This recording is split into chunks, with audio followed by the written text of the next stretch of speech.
Dans la construction de nouveaux logements, les systèmes domotiques tendent à devenir des équipements standards. Les maisons neuves sont de plus en plus équipées de produits automatisés et les logements en réhabilitation suivent aussi cette tendance. Le marché mondial a atteint 160 millions d'euros en 2006 et devrait doubler d'ici 2013. Dans le domaine de la domotique, la France commence à rattraper son retard sur les autres pays. Fabrice Lucien est directeur technique. Il nous fait visiter un chantier de réhabilitation d'une maison de 150 mètres carrés en banlieue parisienne. Les propriétaires ont choisi d'automatiser de nombreuses fonctions. Le projet ici en domotique, c'est un projet complet où on intègre en même temps l'électricité, mais aussi la gestion de tout ce qui est volet roulant, de tout ce qui est chauffage, mais aussi tout ce qui est diffusion sonore et diffusion multimédia. Alors ça, c'est un chantier un peu poussé. Généralement, en matière de domotique, les gens nous demandent des choses un peu plus légères. Et ici, comme on est reparti de zéro, on en a profité pour faire un projet vraiment complet. Ce projet va permettre la réalisation de dispositifs complexes. C'est vrai que dans ce genre de maison, on va pouvoir intégrer toutes les technologies et on va pouvoir avoir des scénarios très intéressants, comme un scénario de départ. On va pouvoir baisser le chauffage, fermer les volets, mettre en route l'alarme avec un seul bouton. Le point névralgique de la maison est le tableau électrique. Alors ici, nous sommes dans la zone technique, c'est-à-dire là où on a regroupé le tableau électrique sur lequel on va avoir les arrivées de puissance, l'ensemble des disjoncteurs, mais surtout tous les modules de commande, tous les modules électroniques qui sont la spécificité donc, de la domotique. Et aussi toute la gestion du chauffage qui sera elle aussi pilotée par la domotique. Tous les fils qui arrivent partout du plafond, qui descendent par les gaines techniques, tout sera regroupé dans cette grande armoire et tout est géré donc par ces modules électroniques qui après sont paramétrés lors de la définition du projet au niveau de la programmation. Un projet de ce type doit être défini très en amont et géré de manière centralisée. C'est le bureau d'études de Jean-François Merlet qui a conçu le projet dans sa globalité et qui gère la coordination entre les différents corps de métier. Sur un chantier de ce type-là, nous avons, je dirais, 5 à 6 corps de métier qui interviennent. Généralement, donc, on fait appel plutôt à une entreprise générale qui elle-même, effectivement, a sa propre coordination.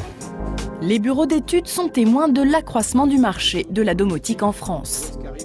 C'est une demande qui va croissante, à tel point qu'on sent très bien au niveau des industriels une mobilisation très forte sur ces segments de marché, avec bien sûr des développements d'offres, mais aussi pour accompagner ces offres, gérer le développement de véritables forces commerciales complètement dédiées à ce type de marché.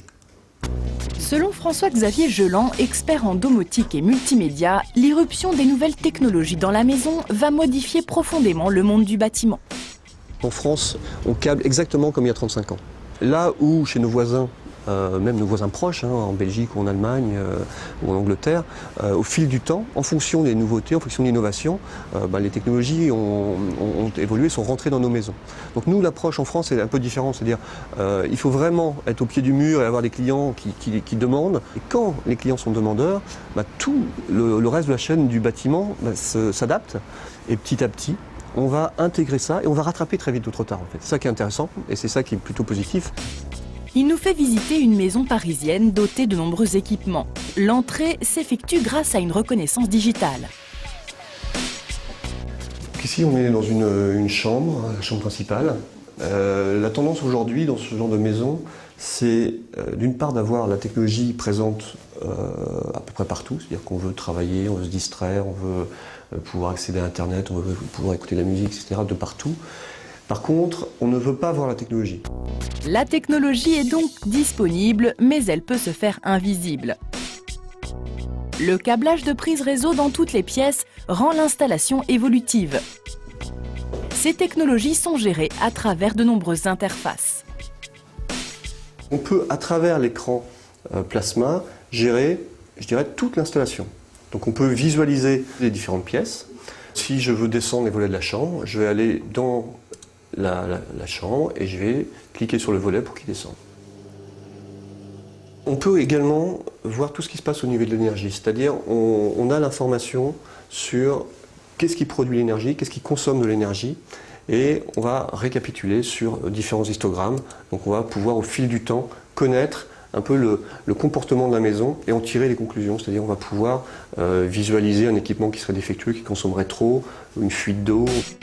Quelle est l'utilité de ces technologies? Selon François-Xavier Geland, au-delà de leur aspect gadget, leur utilité peut être réelle. Nous, on travaille sur ce type de technologie, par exemple, dans le monde du handicap. Donc là, on comprend bien que ce n'est pas un problème de riche, ce n'est pas un problème de luxe ni de gadget.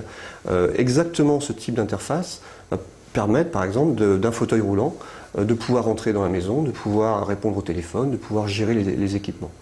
Ensuite, je dirais, c'est un problème de responsabilité, c'est-à-dire aujourd'hui, dans nos maisons, on ne sait pas du tout ce qui se passe. On n'a aucune information sur la consommation de la maison, etc. Donc petit à petit, ça devient fondamental d'améliorer, d'optimiser nos maisons.